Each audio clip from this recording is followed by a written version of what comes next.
Brian and I have a long history with Limp Bizkit. Yeah.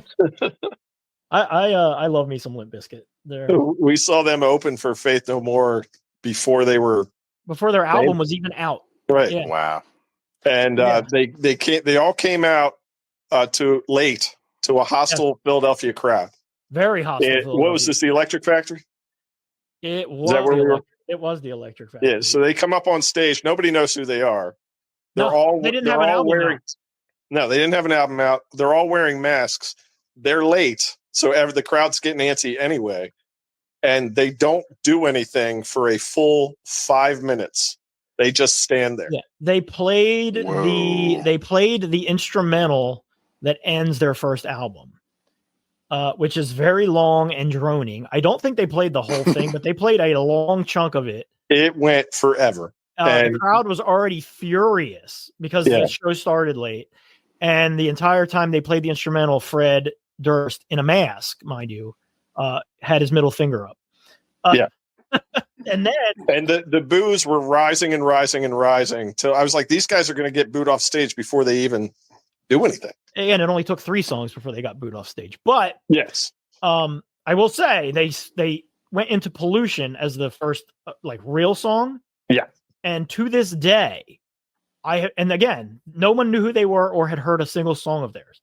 To this day, I have not seen a mosh pit explode. Like it exploded when they hit that opening drop of Pollution. Oh yeah, it was like a bomb went off. Quinn looked over at me and was like, "Holy fuck!"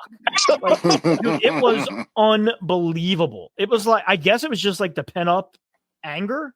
Yeah. We were in the balcony. I have never seen anything like that in my life. That crowd went from like all that hostility because they were booing and booing and booing, just turned into a raging mosh pit at the drop of a hat. It was crazy. It was fucking. That sounds insane. Yeah. It was awesome. It was like to this day. I mean, that was probably 25 years ago. I remember it like it was. Yeah, it was. I've never seen anything like it. But all three of us that were there bought the CD.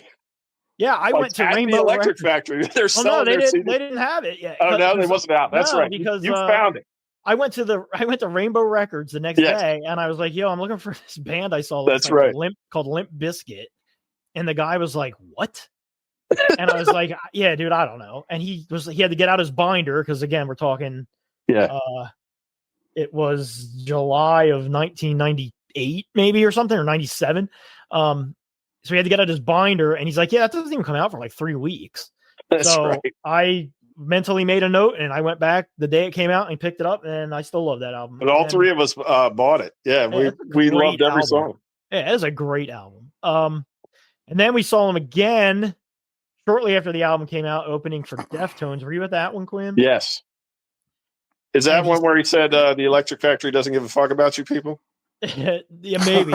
And that might have been the night that was just them. But we had multiple. So he comes out and he's, now by this point they're fairly popular, not as popular as Deftones, not as popular as they are now, obviously. But he comes out and they play some songs and he's like, we were here like 6 months ago. We ended up getting booed off the stage opening for Faith No More. Those guys were cool, but that was bullshit. Yeah. And it was like me, whoever was there, it was like a big group of us, and we were all like, yeah, like pointed up. And he looked down at us and was like, yeah, it was real cool, wasn't it? I just remember the Electric Factory it was so hot in there, and they had fans that were duct taped to the balcony. Yeah, they had like your regular like house box fans taped to the balcony. And he pointed them out. I was like, the Electric Factory doesn't give a fuck about you people. Which is true. They did. Yeah. And then we saw him again at Ozfest, and that's when he pushed me. Yeah. Yeah, he was they were playing and he was running through the crowd with a microphone, and he was being pursued by security guards. This is turned into a Limp Bizkit minute. Yeah. And Matt was like, get out in the aisle, because he was running down the aisle towards us, and people were high-fiving him as he ran by. So you and Matt were in front of me. You got out and high-fived him. By the time I got out, he was behind me.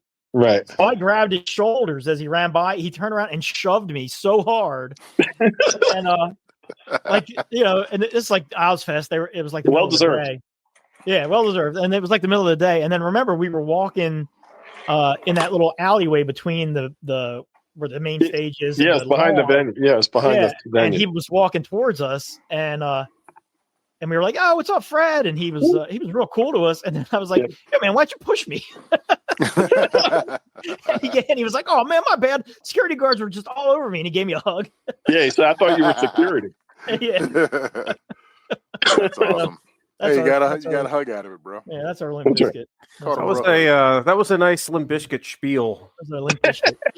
Biscuit, Limp Bizkit. As they became, kind of a joke, the whole rap metal thing became kind of a joke. We always still had our special place in our heart for Limp Bizkit. Yeah, I'll always love them, dude. I listen. More power to you guys. They were. Their last album is good. They just say what you want, man. Pollution still rocks.